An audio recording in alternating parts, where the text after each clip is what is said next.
मंगलाचरण मैं बोलूं? हाँ जी। मंगलाचरण बोल मंगलाचरण। दिया आपने?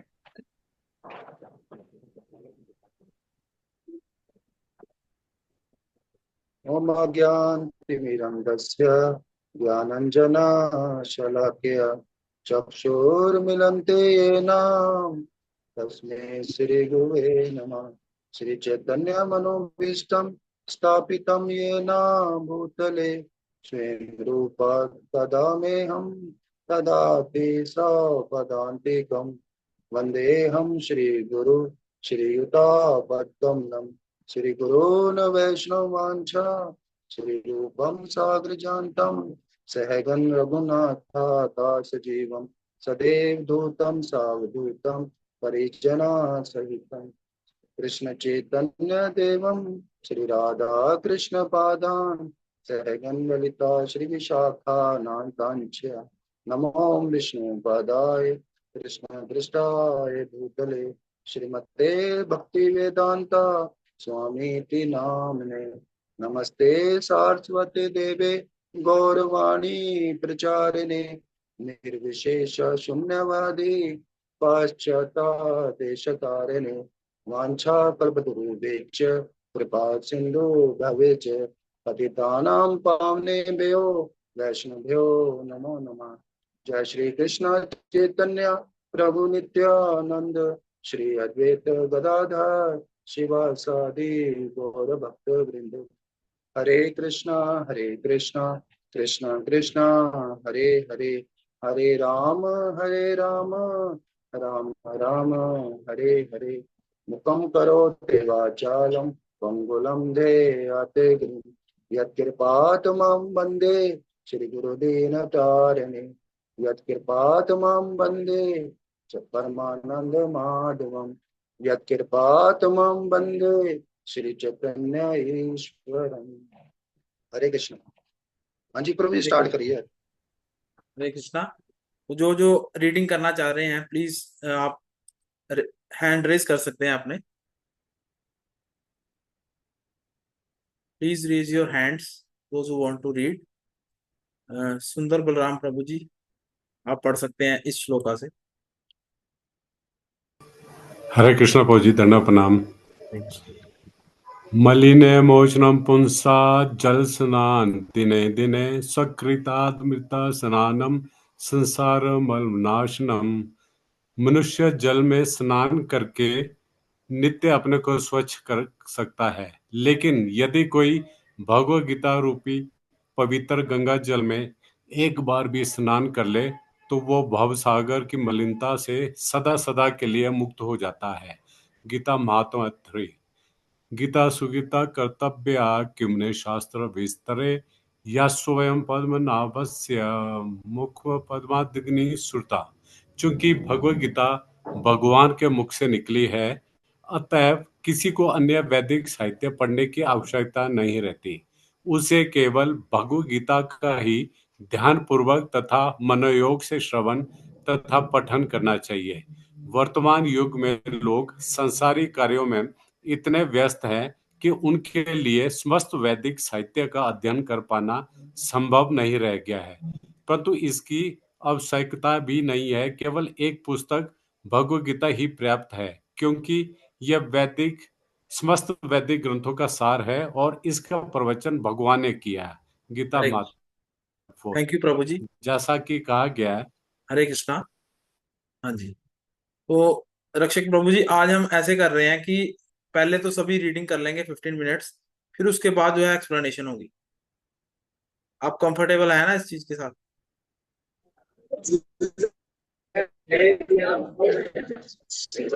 हरे कृष्णा। हरे कृष्णा प्रभु जी, हाँ जी कोई बात नहीं। ठीक। सारा इकट्ठा पढ़ लो, मैं इकट्ठा बोल दूंगा। ओके जी। राघव कृष्ण प्रभु जी, यहाँ से।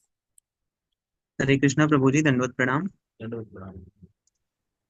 भारतामृत सर्वस्वं विष्णु वक्त्रधुनि श्रितम गीता गंडोदकम पीत्वा पुनर्जन्म न विद्यते। जो गंगा जल पीता है वह मुक्ति प्राप्त करता है। अतएव उसके लिए क्या कहा जाए जो भगवत भगवत गीता का अमृत पान करता हो। भगवत गीता महाभारत का अमृत है और इसे भगवान कृष्ण मूल विष्णु ने स्वयं सुनाया है। भगवत गीता भगवान के मुख से निकली है और गंगा भगवान के चरण कमलों से निकली है। निसंदेह भगवान के मुख तथा चरणों में कोई अंतर नहीं है, लेकिन निष्पक्ष अध्ययन से हम पाएंगे कि भगवत गीता गंगा जल की अपेक्षा अधिक महत्वपूर्ण है। सर्वोपनिषदो गावो दोग्धा गोपाल नंदन पार्थो वत्स सुधीर भोक्ता दुग्धम गीतामृतम महत। यह गीतोपनिषद भगवत गीता जो समस्त उपनिषदों का सार है, गाय के तुल्य है और ग्वालबाल के रूप में विख्यात भगवान कृष्ण इस गाय को दुह रहे हैं। अर्जुन बछड़े के समान है और सारे विद्वान तथा शुद्ध भक्त भगवत गीता के अमृतमय दूध का पान करने वाले हैं। हरे गीता कृष्ण। महात्म्य सेक्ट। हरे कृष्णा प्रभु जी, थैंक दंडवत यू प्रणाम। प्रभु जी, थैंक यू। आगे जो पढ़ना चाहते हैं प्लीज हैंड रेज कर सकते हैं।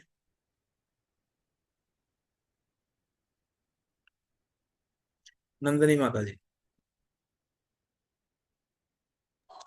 हरे कृष्णा प्रभु जी, पांचंग प्रणाम। हरे कृष्ण। कौन से पढ़ना प्रभु जी? हाँ जी माता जी, दंडवत प्रणाम। यहाँ से पढ़ सकते हैं आप। एक शास्त्र देव की पुत्र गीतम, एको देवो देव की पुत्र एवं एको मंत्र स्थायी नामनी यानी कर्म कर्म कर्मप्य कतस्य देवस्य देवा सेवा। आज के युग में लोग एक शास्त्र, एक ईश्वर, एक धर्म तथा एक वृत्ति के लिए अत्यंत उत्सुक हैं। अतएव एक शास्त्र देव की पुत्र गीतम केवल एक शास्त्र भगवत गीता हो जो सारे विश्व के लिए हो। एको देवो देव की पुत्र एवं सारे विश्व के लिए ईश्वर हो। श्री कृष्ण एको मंत्र स्थायी नामनी यानी और एक मंत्र एक प्रार्थना हो। नाम का कीर्तन हरे कृष्ण कृष्ण कृष्ण हरे हरे, हरे राम राम राम हरे हरे। के तस्य देवस्य सेवा और केवल एक ही कर्म हो, भगवान की सेवा। गीता महोत्सव में। हरे कृष्णा। हरे कृष्ण यहाँ प्रभु पर जी। हमारी भूमिका जो कि कई दिनों तक चली है उसका विश्राम हो चुका है। तो एक बार सभी हरि बोल कह के कह सकते हैं कि यहाँ पर हमने बहुत अच्छा। हरि बोल। हरि बोल, हरि बोल। प्रभु जी आप एक्सप्लेनेशन चालू कीजिए यहाँ से। हरे कृष्णा रक्षक प्रभु जी। हरे कृष्णा। जगत गुरु शिला प्रपात की जय हो। पतित पावन गुरु महाराज की जय हो। सामवेद गौर भक्त वृंद की जय हो। निताय गौर प्रेमानंद। हरि हरि बोल। इसमें जो सर्वधर्मानि परित्याज्य है, इसमें बता रहे हैं कि जो सब धर्मों को, सभी धर्मों को छोड़ने के लिए बोल रहे हैं भगवान। और भगवान कह रहे हैं कि मेरी शरण में आ जाओ।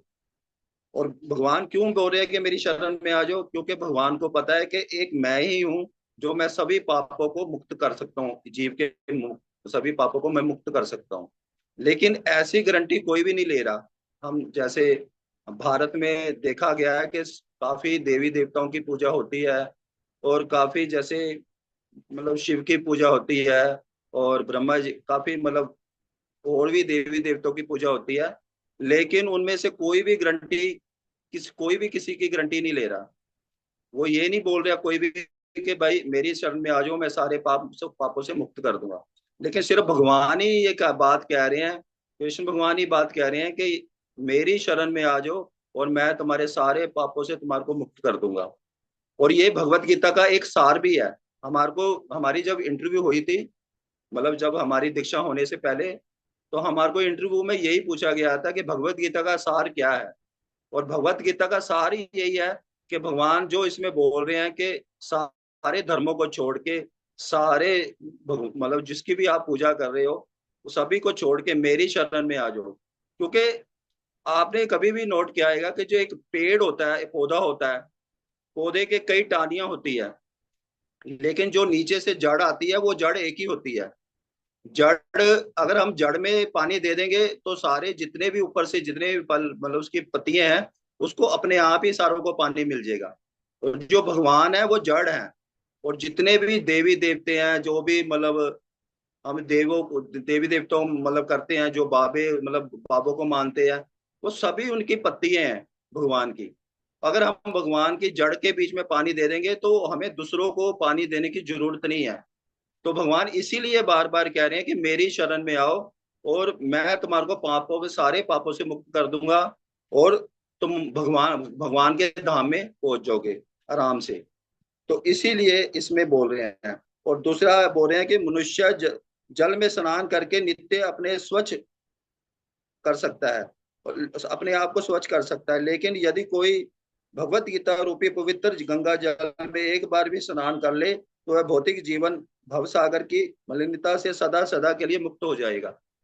तो भगवान क्यों बोल रहे हैं, जैसे हम रोज स्नान करते हैं, हमें अपनी शरीर की सफाई के लिए हमें रोज स्नान करना पड़ता है, क्योंकि हम मल बार बार मल मूत्र करते हैं, बार बार वॉशरूम जाते हैं, और हमें जो भी मतलब हम वर्क करते हैं उसकी वजह से हमारे को पसीना आता है, जिसकी वजह से हमारा शरीर गंदा हो जाता है, और उसकी वजह से हमें रोज स्नान करना पड़ता है, डेली स्नान करना पड़ता है।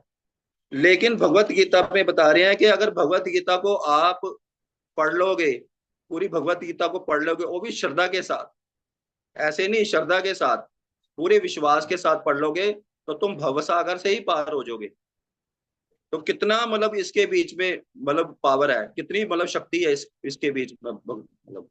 तो ये बात नहीं है कि ये इसके कई उदाहरण है, कई उदाहरण है। इसको जिसने भगवत गीता को एक्सेप्ट किया, भगवत गीता को पढ़ा और गुरु की शरण में गया, और उसका वो भवसागर से सच्चे में ही पार मतलब पार हो गया वो।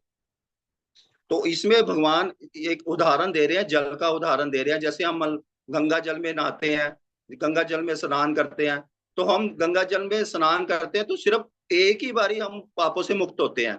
लेकिन जब हम भगवान मतलब फिर दोबारा अपनी लाइफ के बीच में आते हैं, बार बार उसको पाप करते हैं, फिर गंगा जल में नहाते हैं, फिर हमारे पाप धुलते हैं। लेकिन जब हम भगवत गीता को एक बार ही समझ लेते हैं, पढ़ लेते हैं, तो हम उस पापों से ही मुक्त हो जाते हैं, क्योंकि हमें इस चीज का पता चल जाता है कौन सा पाप हमें करना चाहिए, मतलब कैसी हमारे को लाइफ जीनी चाहिए, हमारी असली जीवन हमारा कैसा है, हमारा लाइफ जीने का हमारे को स्टाइल पता चल जाता है, हमारे को उद्देश्य पता चल जाता है हमारी लाइफ का, कि हमारे हमें क्या चीज खानी चाहिए, कैसा हमें बोलना चाहिए, कैसे हमें सुबह उठना चाहिए, मतलब ब्रह्म मुहूर्त में उठना चाहिए, भगवान का कैसे नाम लेना चाहिए, कैसे गुरु गुरु के हमारे को कैसे सेवा करनी चाहिए, कैसे हमें मतलब ऑल्टर की सेवा करनी चाहिए, हमें हर एक चीज का पता चल जाता है। जब हम भगवत गीता को पूरा समझ लेंगे तो हमारे को अपने पूरे उद्देश्य का पता चल जाएगा। तो इसीलिए हमारे को ये इसमें बता रहे हैं कि हम एक बारी भगवत गीता को पढ़ लेंगे और समझ लेंगे तो हम भवसागर से पार हो जाएंगे। क्योंकि भगवत गीता भगवान के मुख से निकली हुई है, तब किसी अन्य वैदिक साहित्य को पढ़ने की आवश्यकता नहीं रहती। उसे केवल भगवत गीता ही ध्यान पूर्वक तथा मनोयोग से श्रवण तथा पठन करना चाहिए। वर्तमान युग में लोग संसारिक कार्यों में इतने व्यस्त हैं कि उनके लिए समस्त वैदिक साहित्य का अध्ययन कर पाना मुश्किल है। तो इसमें जैसे बता रहे हैं कि जैसे 4 वेद हमारे बने हैं, वो 4 वेदों को समझना आजकल के युग में बहुत मुश्किल है। एक तो वो मतलब टफ बहुत ज्यादा है, बहुत ज्यादा मुश्किल है, मतलब बड़े से बड़ा ज्ञानी के लिए भी उसको समझना बहुत मुश्किल है। और आजकल के समय में जो जैसे मतलब भौतिक संसार में लोगों के पास बिल्कुल टाइम नहीं है मतलब शास्त्र पढ़ने के लिए, क्योंकि वो अपने कामों के बीच में, अपने मतलब व्यवसाय के बीच में इतना ज्यादा बिजी है कि उनके पास बहुत कम समय वो निकाल पाते हैं मतलब शास्त्रों को पढ़ने के लिए। तो इसमें मतलब जो भगवत गीता में सारे वेदों का सार इसके बीच में दिया है, भगवत गीता के बीच में। तो इसलिए मतलब सभी हमें गुरु भी हमारे को, जो हमारे प्रमाणी गुरु भी है, वो हमारे को यही बताते हैं कि मतलब कि भगवत गीता का हम पढ़ लेंगे तो हमारे को वेदों को पढ़ने की जरूरत नहीं है, क्योंकि सारा सार जो वेदों का है वो सभी भगवत गीता के बीच में दिया हुआ है। तो इसीलिए आज के जो समय में जैसे मतलब इस मतलब जो व्यक्ति है इतना ज्यादा व्यस्त है, उसके पास समय नहीं है पढ़ने के लिए। अगर वो 1 पेज 2 पेज डेली का भी पढ़ता है तो उसके लिए भी बहुत बहुत बड़ी बात है आजकल के समय में। तो वो भी उसके लिए भी मतलब उसके जीवन में बहुत ज्यादा परिवर्तन आने वाला है उसके उसके साथ।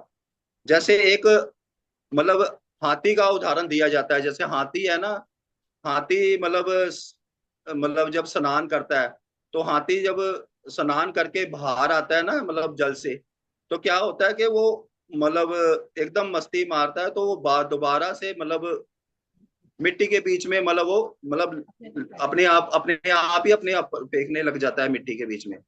तो अगर हम दूसरा कोई भी शास्त्र पढ़ते हैं ना, तो वो इसी के समान है। अगर भगवत गीता को हम पढ़ते हैं, तो भगवत गीता में हमारी लाइफ के बारे में पूरा इसके बारे में निचोड़ दिया गया है। तो ये एक हाथी का उदाहरण मैंने इसीलिए दिया है कि जैसे एक हाथी स्नान करने के बाद अपने आप ही वो मिट्टी अपने ऊपर पा देता है, उसको तो कोई फायदा नहीं है। हम कुछ भी कर रहे हैं उसके अलावा, कुछ भी चीज कर रहे हैं, तो वो एक हाथी के नहाने के समान ही है। तो अगर अब भगवत गीता को समझ लेंगे, तो हमें कोई भी दूसरा शास्त्र पढ़ने की जरूरत नहीं है। तो इसमें हर एक चीज हमारे ही जीवन के बारे में बताया गया है। जैसे अभी उदाहरण के तौर पे मैं बताता हूँ कि जब महाभारत का युद्ध हुआ था, तो उसमें उस टाइम क्या था कि अर्जुन कंफ्यूज हो गया था। अर्जुन को कंफ्यूज कैसे हो गया था कि उसको ये नहीं पता चल रहा था कि मेरे लिए क्या कर्म है, क्या विकर्म है, क्या अकर्म है। उसको ये नहीं समझ आ रहा था। उसको मतलब वो इतना ज्यादा मोह के बीच में फंस गया था। उसको ऐसा लग रहा था कि मैं अपने अपने ही रिश्तेदारों को मार रहा हूँ। मेरे ही चाचा है, मेरे ही ताया है, मेरे ही भाई हैं। मैं अपने ही भाइयों को, अपने ही चाचा को, अपने ही ताया को मार रहा हूँ अपने हाथों से। लेकिन वो कुछ टाइम के लिए कंफ्यूज हो गया था। तो भगवान ने उसको फिर तीन चीजों के बारे में बताया, कर्म, विकर्म, अकर्म। तीनों का मतलब बताया कि कर्म का मतलब क्या है, विकर्म का मतलब क्या है, और अकर्म का क्या मतलब है। जैसे कर्म का मतलब होता है कि जो हम खुद के लिए अपना कर्म कर्म करते हैं, जो हम खुद के लिए कर्म करते हैं उसको कहते हैं कर्म। और विकर्म होता है कि जो जितने भी हम उलट कार्य करते हैं, जो शास्त्रों के बिल्कुल विपरीत है, जो हम बिल्कुल मतलब उसके विपरीत कार्य कर रहे हैं, जो मतलब पाप वृत्ति में आते हैं, उसको कहते हैं विकर्म। और जो अकर्म उसको कहते हैं जो सिर्फ हम भगवान के लिए कर रहे हैं, भगवान की खुशी के लिए कर रहे हैं, भगवान की खुशी के लिए कर रहे हैं, उसको कहते हैं अकर्म। तो उसके बीच में भगवान ने फिर अर्जुन को समझाया कि तीनों चीजों का क्या मतलब है। भगवान ने कहा कि इन ये तो मेरे हाथों पहले ही मर चुके हैं सभी। मतलब सिर्फ तुमने तो एक मतलब फॉर्मेलिटी ही अपनानी है, सिर्फ फॉर्मेलिटी पूरी करनी है। वो तो मेरे हाथों से पहले ही मर चुके हैं सभी। तो भगवान ने कहा कि ये जो तुम करोगे, जो मैंने तुम्हारे को उपदेश दिया है, मैं मेरे कहने पे करोगे, वो अकर्म है। वो तुम भगवान के प्रसन्नता के लिए कर रहे हो, वो उसमें कोई अपराध नहीं है। क्योंकि भगवान मतलब जो अर्जुन ने जिसको भी मारा भगवान के कहने पे, भगवान मतलब वो अपराध की उसमें दृष्टि में नहीं आया, अपराध वृत्ति में नहीं आया कोई भी चीज, क्योंकि वो भगवान ने स्वयं किया उसको भोग करने के लिए। अगर हम खुद अपनी मर्जी से कुछ करते हैं, कुछ मर्जी से किसी को मतलब हत्या करते हैं, किसी को मारते हैं, किसी को तंग करते हैं, वो पाप वृत्ति में आता है। वो पाप है, क्योंकि वो हम अपनी इच्छा से कर रहे हैं। अगर भगवान की इच्छा से कोई कार्य कर रहे हैं, तो वो पाप वृत्ति में कभी भी नहीं आता। तो इसलिए मतलब इसमें ये चीज बताई गई है कि ये जो भगवत गीता है स्वयं भगवान ने मुख से अपने मुख से बोली गई है। तो एक गीत गीत के हिसाब से भी देखा गया, और एक विज्ञान के हिसाब से भी देखा गया इसको। जैसे विज्ञान के कैसे देखा गया है कि आज जितना भी जो भी मतलब कुछ संसार के बीच में बड़े बड़े वैज्ञानिक कर रहे हैं, वो शास्त्रों को देख के ही कर रहे हैं। जो मतलब चार वेद बने हैं, चार वेदों को पढ़ के ही वो सारा अपना आगे जो भी आविष्कार करते हैं, चार वेदों को पढ़ के ही करते हैं। आपने कभी भी सुना होगा जो बड़े बड़े वैज्ञानिक है, कई बार ये वो अपने इंटरव्यू में बोलते हैं कि मैंने इस शास्त्र से पढ़ के मैंने ये चीज करी है, ये मैंने अपना आविष्कार किया। कई बार कई वैज्ञानिक बोलते हैं, उस चीज को एक्सेप्ट करते हैं उस चीज के लिए। तो मतलब अगर वो वैज्ञानिक भी हम मतलब अपने हमारे शास्त्रों को तो इस्तेमाल कर रहे हैं ना, हमारे शास्त्रों को यूज कर रहे हैं, तो अगर हम अपनी लाइफ के बीच में इसको उतारेंगे, भगवत गीता को उतारेंगे, तो देखना हमारी जीवन में कैसे परिवर्तन आने वाला है, कैसे हमारी लाइफ चेंज होएगी, और हमें अपने जीवन का उद्देश्य पता चल जाएगा।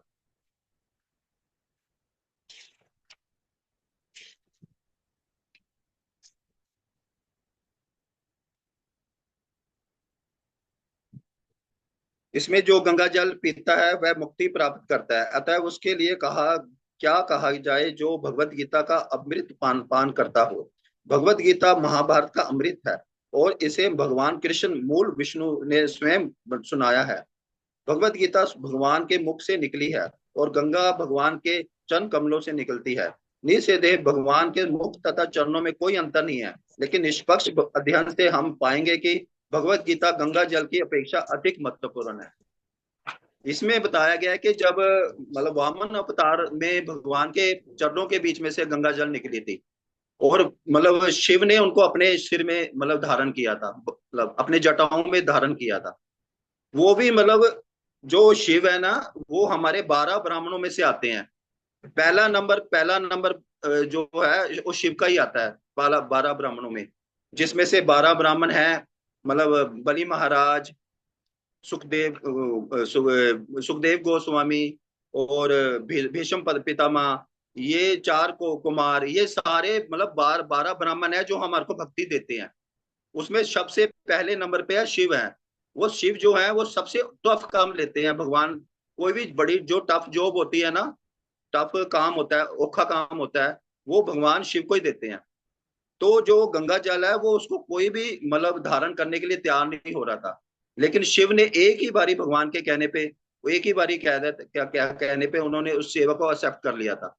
तो वो जब गंगा जल पहले आई है तो भगवान के चरणों में से निकल के आई है। वो वामन अवतार के बीच में थे भगवान, तो भगवान के चरणों में से निकल के आई तो सीधा भगवान शिव के मतलब जटाओं में आ गई थी और उनके जटाओं में उन्होंने संभाल ली थी। तो इसमें ये चीज बताई गई है कि जो गंगा जल है, गंगा और जो मतलब भगवत गीता का मतलब कैसे मतलब है कि मतलब जैसे महत्वपूर्ण है, वैसे तो गंगा भी मतलब महत्वपूर्ण है। गंगा का क्या है कि जब गंगा में लोग स्नान करते हैं, मैंने अभी पीछे भी आपको थोड़ा बताया था, इसके बारे में अभी बताया था कि जैसे गंगा में क्या होता है कि गंगा में लोग स्नान करने के बाद फिर भी वही जीवन जीते हैं। वैसा ही पहले जैसे पहला जीवन जी रहे थे वही जीवन दोबारा वो जीते हैं। उससे क्या होता है कि उस टाइम तो उनके पाप धुल जाते हैं, लेकिन वो रूटीन में हम उस जीवन को जी नहीं पाते ना, फिर हम उसी पाप वृत्ति में आ जाते हैं, तो क्या होता है कि उसका असर खत्म हो जाता है।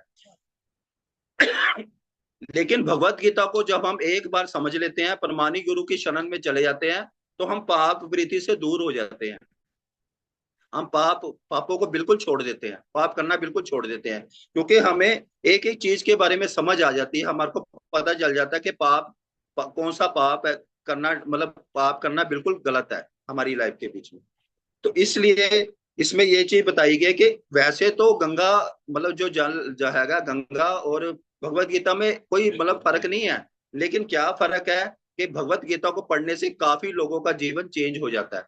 वो अपने जो आध्यात्मिक मूल को समझ जाते हैं कि हमारा आध्यात्मिक मूल क्या है, हमारा आध्यात्मिक जीवन क्या है, उस चीजों को समझ जाते हैं।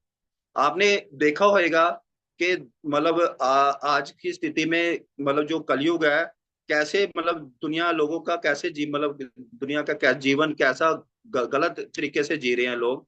लेकिन जो फॉरेनर है कैसे मतलब वैष्णव जीवन को अपना रहे हैं, आपने इस चीज को नोट तो करा ही होगा। तो कैसे वो भगवत गीता को अक्सर पढ़ रहे हैं, तभी तो उनका जीवन चेंज हो रहा है ना। तो कोई ना कोई तो उसके बीच में शक्ति है, कोई ना कोई तो उसके बीच में पावर है, तभी तो लोगों का जीवन चेंज हो रहा है। तो तो कोई भी हम कह सकते हैं कि जैसे तुक्का एक बार लग सकता है, बार बार तो तुक्का लग नहीं सकता उस चीज के बीच में। तो देखो जो प्रभुपाद जी ने इतना प्रचार किया फॉरेन में, कैसे लोगों का वो उनका जो मतलब फ्रिज था ना, नॉन वेज से भरा रहता था जो फॉरेनर का वो, और इतना ऐसा नशा करते थे वो, मतलब 50 साल पीछे की बात बता रहा हूँ आपको, जो अभी तक इंडिया में अभी तक नशा नहीं आया, ऐसा नशा वो करते थे। और उनको अमेरिका की जो कंट्री ने उनको उससे बाहर किया था अपनी कंट्री से, उन लोगों को। लेकिन प्रभुपाद जी ने उनको प्रचार किया, उनको शास्त्र पढ़ा, उनको मतलब भगवत गीता पढ़ाई, उनको भगवत गीता के बारे में बताया, और कैसे उनका जीवन चेंज होया देखो। और वैष्णव हमारे से भी वो आगे निकल गए हैं, हमारे जो इंडियन लोगों से भी वो वैष्णव जीवन में आगे निकल गए हैं। आज कितना मतलब सही जीवन बता रहे हैं और कैसे प्रचार कर रहे हैं भगवान का, आपने देख ही रहे हो, अपने मतलब लाइव देख ही रहे हो, पता ही है आपको इस चीज का। इसमें तो कोई झूठ नहीं है, कोई झूठ बोल नहीं रहा इस चीज के लिए। तो मतलब अगर हम भी अपना इस जीवन को अपनाएंगे, हम तो इस धरती पे जन्म लिया है, इंडिया की धरती पे जन्म लिया है, पवित्र जन्म मतलब धरती है इस इंडिया की। जिसपे हमने जन्म लिया, तो हमारा जीवन क्यों नहीं मतलब परिवर्तन होएगा अगर हम इस चीज को अपनाएंगे, इसको एक्सेप्ट करेंगे और भगवत गीता को पढ़ेंगे और उसको समझेंगे। तो हरे कृष्णा। तो मैं ज्यादा बोल गया हूँ, कुछ लंबा लंबा। आपको मतलब कोई भी इसमें प्रश्न, आपको किसी को भी प्रश्न पूछना है इसके बारे में, तो मैं इसके आंसर देने की कोशिश करूंगा। You can raise your hands please. Hand raise कर सकते हैं आप, जो भी प्रश्न है जिसका भी।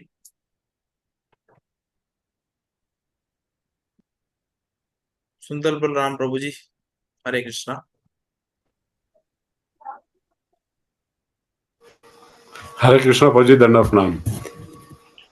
प्रभु जी, भगवद गीता में जैसे दूसरे अध्याय में, पहले अध्याय में अर्जुन ने अपनी बहुत शंकाएं बताई कि भाई करुणा के, उसमें जैसे करुणा बताया, पाप का बताया, और अपने भोग का बताया, और अपने कुल का नाश का बताया। तो भगवान ने दूसरे अध्याय में उनका बहुत ज़्यादा खंडन किया कि भाई ये इसका ये आंसर है, ये आंसर है।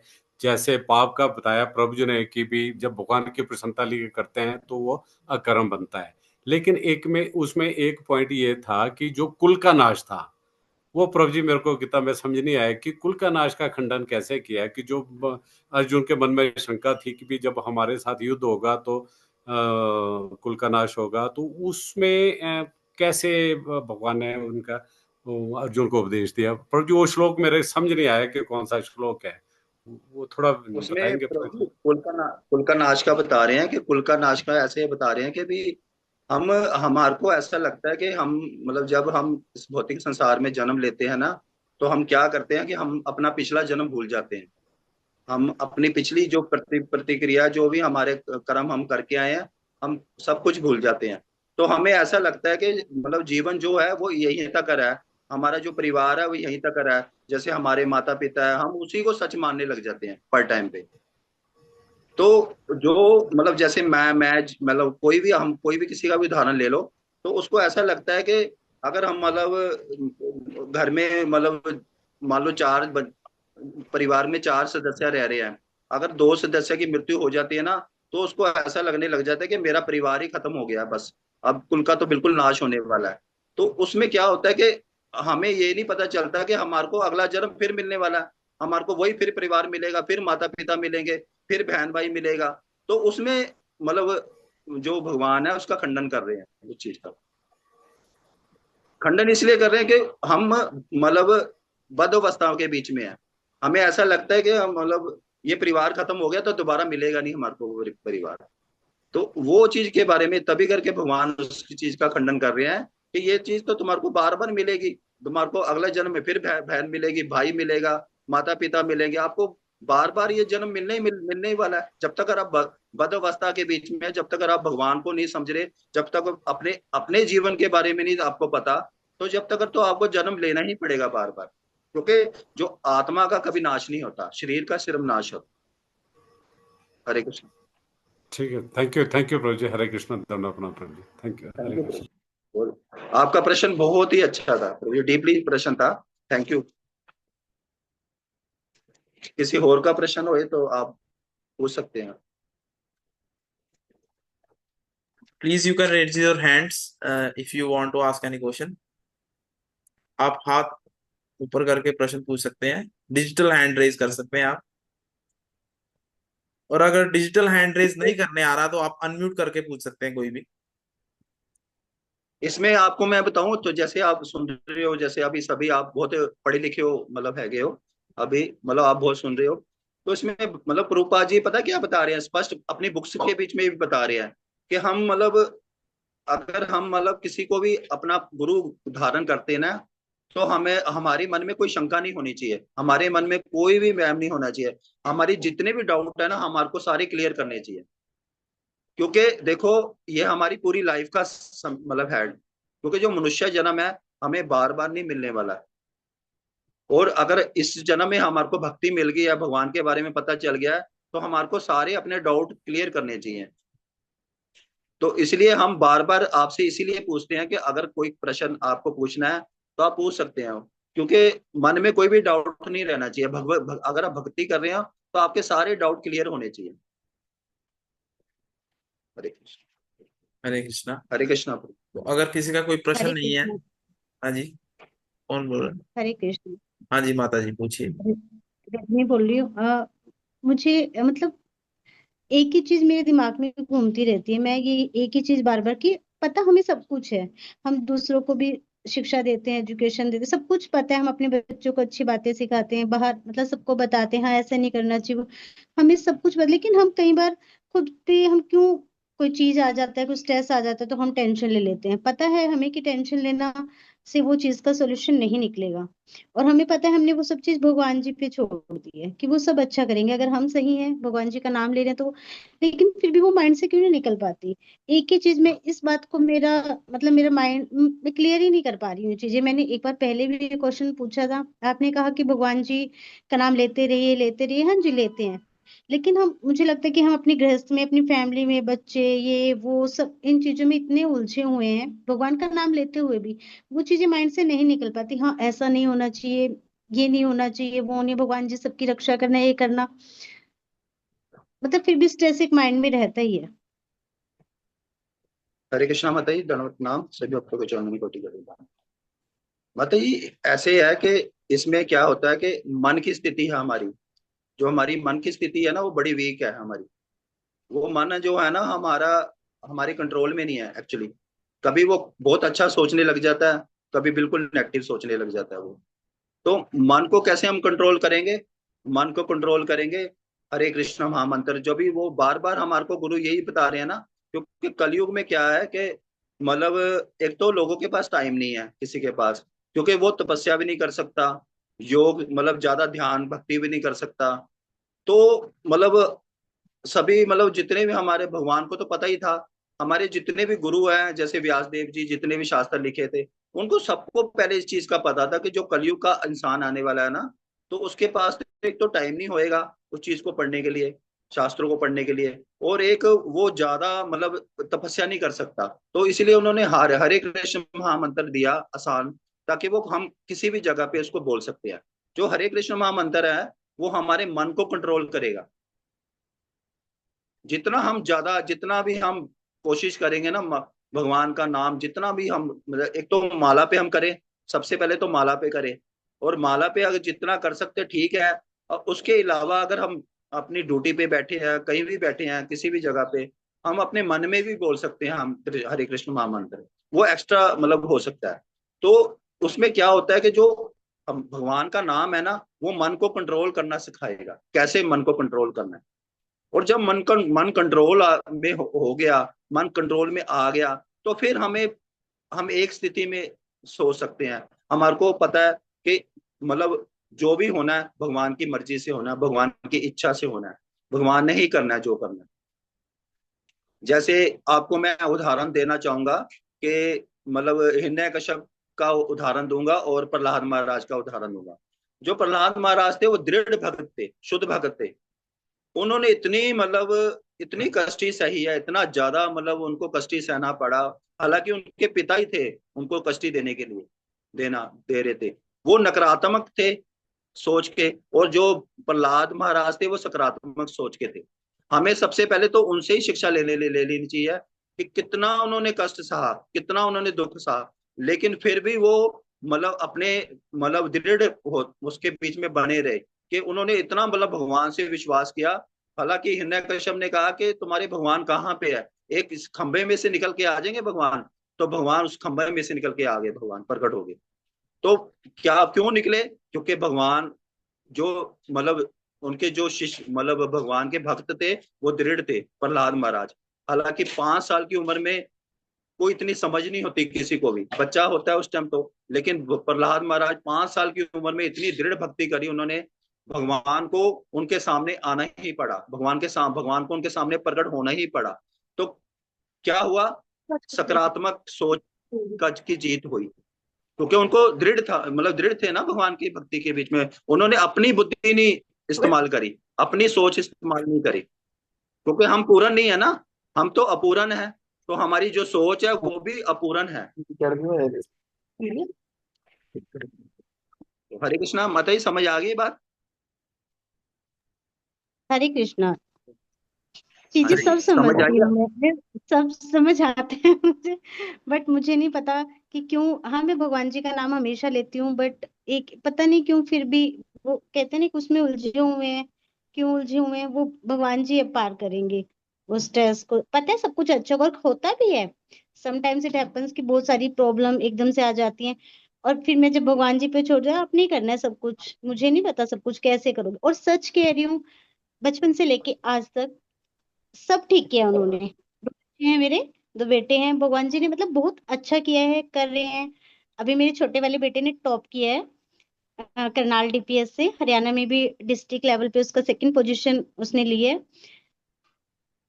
भगवान जी हमेशा साथ देते हैं, बस समटाइम्स इट हैपन कि माइंड में हो जाता है, बट आई विल ट्राई कि नहीं, मैं इनसे हमेशा पॉजिटिव ही रहने की कोशिश करूंगी। धन्यवाद। भगवान तो अपना कार्य कर रहे हैं, भगवान तो अपना फर्ज निभा रहे हैं, लेकिन हम जी। भगवान के लिए क्या कर रहे हैं? हरे कृष्णा। जी तो हम अपने भगवान के लिए कितना समय दे रहे हैं? हमें भी तो हम तो भगवान के मतलब अंश है ना। तो भगवान बिल्कुल, सब कुछ इतना उनका मतलब ही है। सृष्टि को पूरे एक एक जीव को देख रहे हैं, फिर भी हमारा ध्यान रख रहे हैं वो। लेकिन फिर हम हाँ क्या जी। भगवान के लिए, तो क्या हम तो एक छोटे से परिवार को चला रहे हैं। हमारे परिवार में कितने जने होंगे? ज्यादा से ज्यादा 4 या 6 जने होंगे। मुझे हाँ, और वो भगवान पूरी सृष्टि को देख रहे हैं, फिर भी हमारा ध्यान रख रहे हैं। लेकिन हम 6 सदस्य के बीच में हम इतने ज्यादा बिजी हैं कि हम भगवान को समय नहीं दे पा रहे। हरे जी। कृष्णा। तो आज हम यहीं पर विश्राम करेंगे।